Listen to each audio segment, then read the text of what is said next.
Music is the most stable thing for me in my life. What are maybe stable things in your life that you'd say? The what things, sorry? Stable, permanent. Stable things? Yeah. Relation, house, I don't know. Well, I've just bought a house actually, that'd probably be the first stability.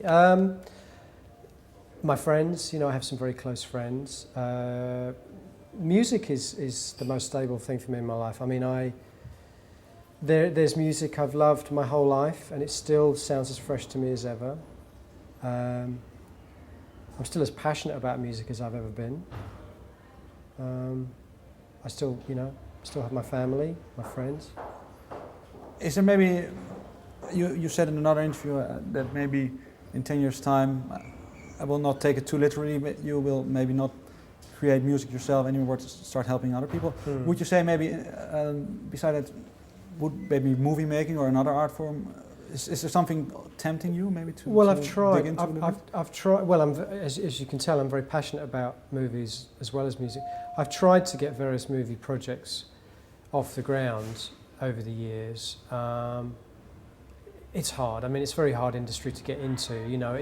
If you think how hard it is to get into the music industry, it's like 100 times harder to get into the movie industry. Because you work alone a lot of the time creating the music and movie, it's much harder to do it yourself maybe? Well, it's purely financial terms. It's very hard to get a movie off the ground in your own name, as it were. But I'm very lucky. I work with a great Danish filmmaker called Lasse Højel, who does all the visuals for Porcupine Tree. And we've been able to make a couple of there's a long documentary coming out about the making of my last solo record. In the end, I just thought, well, if I'm going to get any movie off the ground, I guess I should just make it about me, because at least then there's something that has a sales point to it. Can you describe your relation with him? Do you admire each other as much as artists? I think so. I think it's a completely empathetic relationship, which is a very rare thing. If you're an artist, I think you're very lucky if you find once or twice in your life someone that you feel completely on the same wavelength with. I can say to Lasse, this is a song I've written, this is what it's about, this is kind of what I had in mind, in purely verbal terms. He'll go away and he'll come back to me with a piece of film and I'll be like, that's exactly it. And the thing is, he's completely understood just from the way I've explained it to him. And because we both we have a great passion for European cinema, we're always using European cinema as a kind of reference point. In fact, the video we made to the single off my solo album was just a kind of homage to all of our favourite, movies. You say you have like once in a few times that you meet a person as such.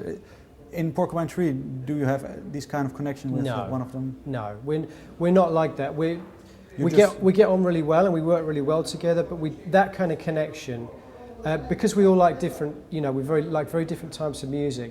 Porcupine Tree is really where, if you imagine the four people in Porcupine Tree as four circles, like a Venn diagram, it's this tiny little bit in the middle where they cross over.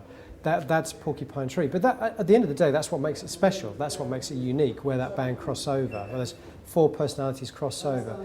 With Lasse, I think we have a much greater overlap in terms of the music we like and the movies we like. It's almost, if I like something, I'm pretty sure Lasse's going to like it and vice versa.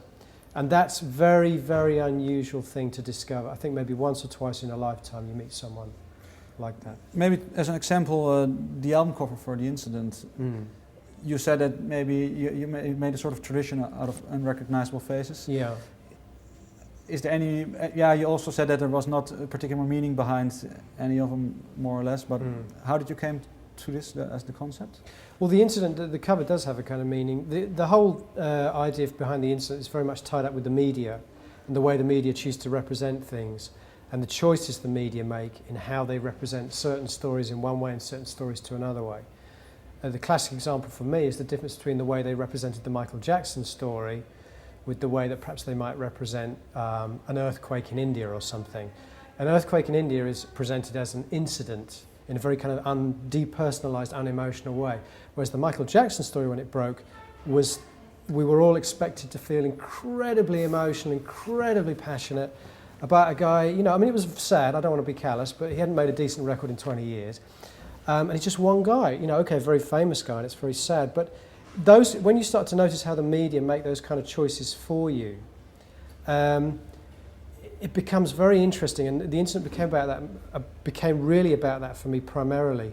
The image on the front cover for me was, I suggested to Lasse that what I really wanted on the cover was this kind of photograph you'd expect to be taken by a celebrity coming out of a courtroom, like a paparazzi thing. There's a very famous Mick Jagger picture from the late 60s where he's coming out of a court case and I wanted that kind of very different in a way to the previous Porcupine tree covers, which have always been quite posed and stylised. I wanted almost a kind of caught in the act type paparazzi picture.